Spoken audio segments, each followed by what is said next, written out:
ladies, I'm here on that channel, and I'm here to do my regular news videos, obviously, get all these news videos on the same video like I do as always. So let's get right into it. So the first thing I'll talk about, we're just get to start with the NFL, because there's some, but there's not as much. I want to get that out of the way first. So, yesterday, about 7:45 p.m. here, it come out that 49ers rookie wide receiver, Ricky Pearsall, he was reportedly shot in a robbery incident at Union Square per Don Lim TV. He got shot, and his condition was stable. The suspect obviously got arrested. He was signing autographs at Cal Moo Palace earlier in the afternoon. He was headed to Union Square after. Multiple sources tell me he was at a high-end design store not too long before he was shot. San Francisco's just not safe.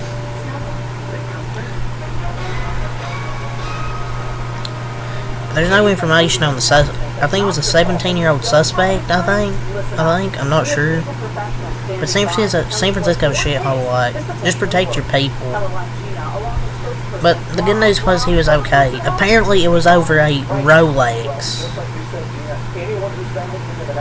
Or something like that.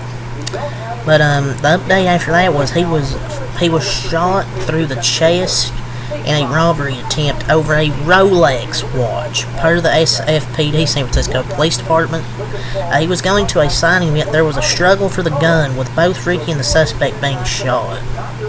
And San Francisco's become one of the worst cities in the world. He was through the chest, but luckily it didn't kill him. The bullet probably went clean through instead of it being stuck inside him. But yeah, it was over a freaking Rolex, dude. It's like, people get shot over the stupidest things. I mean, a Rolex watch. I mean, thank God Ricky Pearsall survived. And just an absolute miracle. His mother revealed on Facebook, I think it was, that he was shot in the chest, but the bullet exited through his back without hitting anything vital. So it didn't hit anything vital, any important part of his insides. Thank God. Literally grazing an artery in the chest would have been devastating, because if you graze that artery, you're dead. There's no way you're going to survive. But hey, God was on Ricky Pearsall's side, and I don't think he got shot. I mean, I saw someone asking a Twitter comment like, oh, is he going to be available to play week 1? He just got shot in the chest. You think he's going to be able to play week 1? Like, that's not what I care about. I'm just glad for his safety.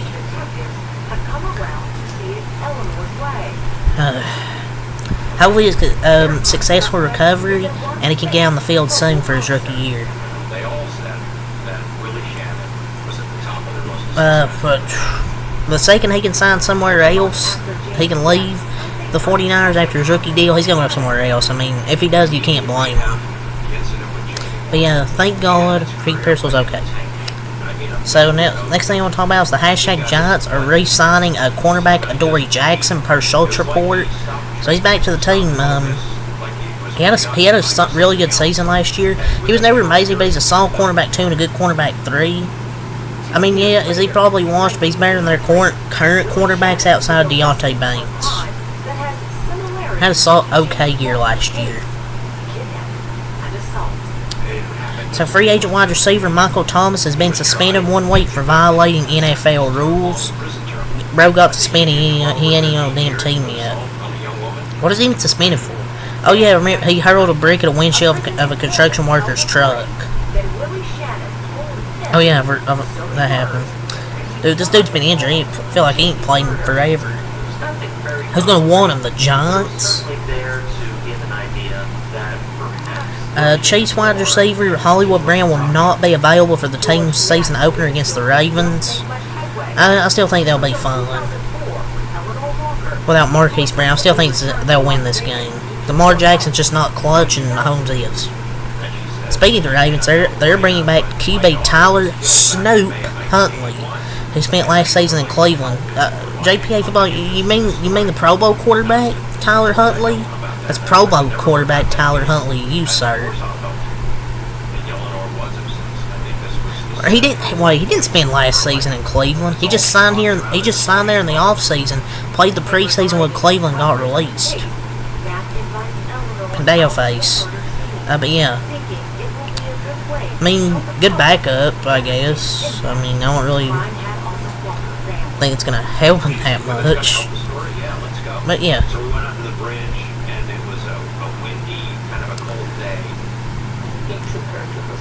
So we'll get to some wrestling news here. I know there's stuff from Adam Schefter, but that's probably not really important, to be honest.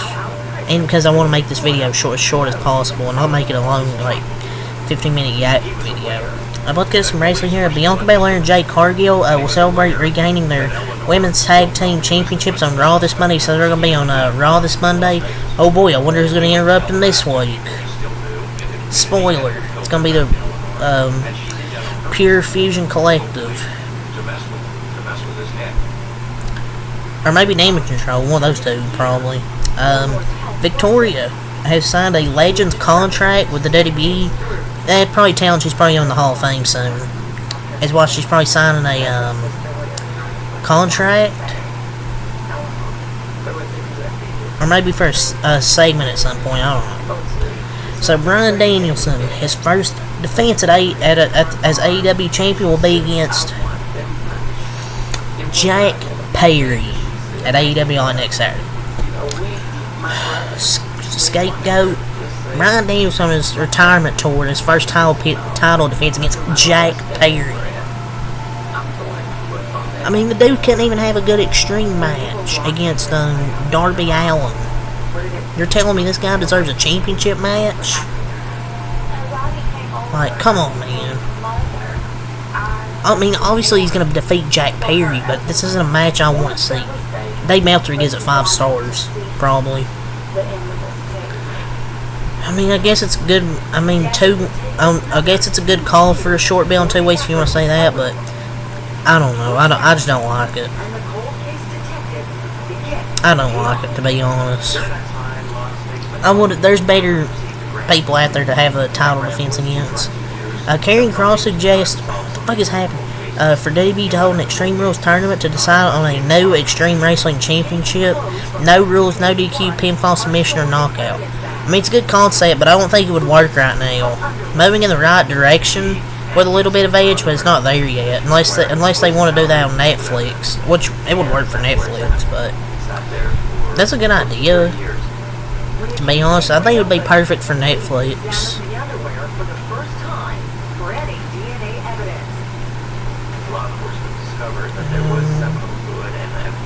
So WWE's Bad Blood 2024 pay-per-view on October 5th will have an earlier start time of 6 p.m. Eastern Time, 11 p.m. UK time. This is due to UFC 307 taking place the same night with a start time of 10 p.m. Eastern, and thus is a move to make sure 8 shows aren't running opposite of each other via PW Insider. Earlier premium live event start time, it's a big W to me, 6 p.m. I like it. Because we have the UFC event at 10 o'clock, and this is so these events don't overlap.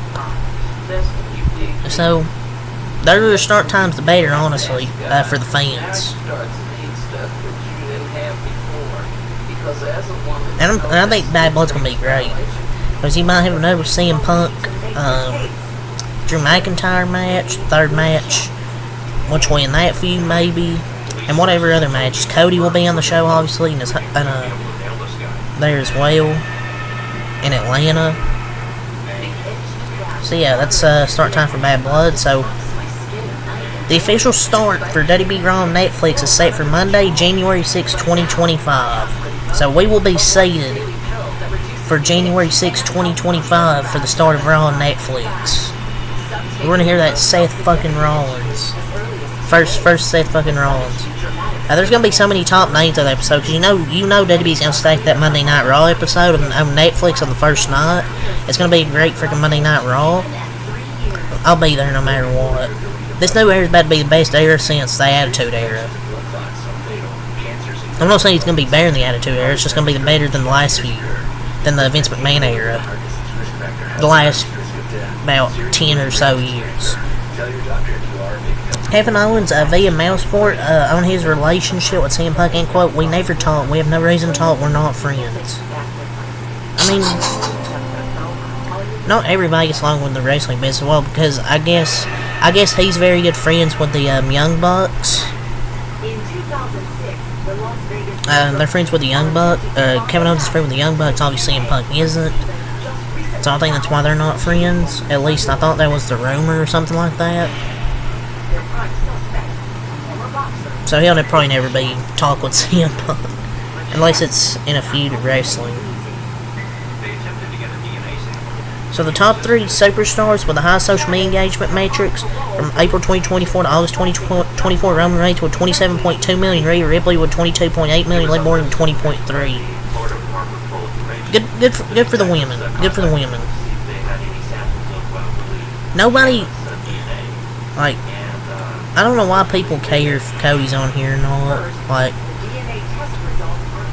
I really, like, who cares about social media views? Like, if you get social media views, cool. But honestly, who cares?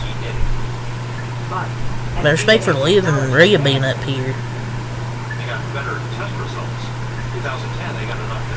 So, the Pennsylvania Governor, Josh Shapiro, has claimed that location for WrestleMania 42 in 2026 has not been locked in as a press time. There are some in the company who wonder if Shapiro meant to reference WWE as a whole, not Mania itself, and it incorrectly spoke via PW Insider. I mean,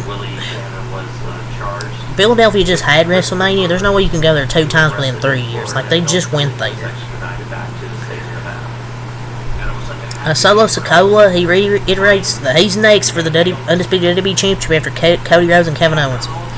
We really don't want to see a Shiggy, man. The match at SummerSlam was fine, but we don't want to see Solo Sikoa in the main event.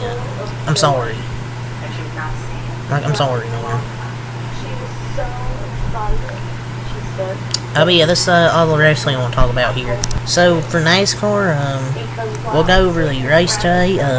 5:30 is the pre-race, 6:05 for the cut green flag stages, 115, 115, 137, 13 sets of tires, 69 to 75 in the fuel, 90s for the temperature of the day, 80s for the race, a 40% chance of rain. Stenhouse will go to the rear and to be determined after the afternoon checks. I think the race should hopefully be good, and hopefully no rain, because it says a 40% chance of rain. Bubba Wallace is on the pole for tonight's Darlington race.